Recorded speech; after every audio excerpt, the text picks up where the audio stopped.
I wanted to ask you, I mean, it seems that within your ministry and your church, you are dealing with demons and deliverances quite often. Why isn't it happening in other churches? Oh, I'll tell you this. Don't think I'm conceited, proud, but I'm humbly saying this. Throughout the years, people have said to me, your church is different from other churches. There's a presence of God here.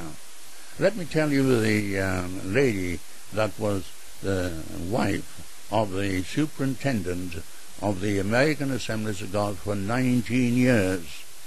She told me in New Zealand on one occasion, you know, Pastor Whiting, there's something in your church and in your churches which we haven't got in America.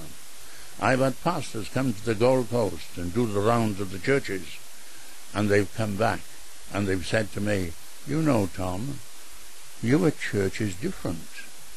Let me give you the view of a leading American who was the final authority on the Pentecostal work in China. The Assemblies of God of Australia invited him to Australia. I may get criticized for this, but it's the truth. And they arranged a big convention in every state.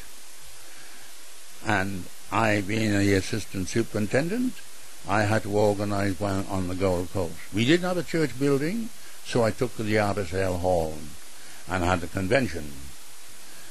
When the service was over, the American preacher came to me and said, Brother Whiting, come over here.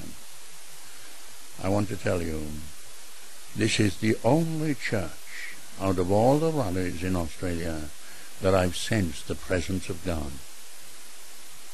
Now, Don, what I'm trying to say is there is a divine presence wherever I go, simply because I have cultivated my spiritual life.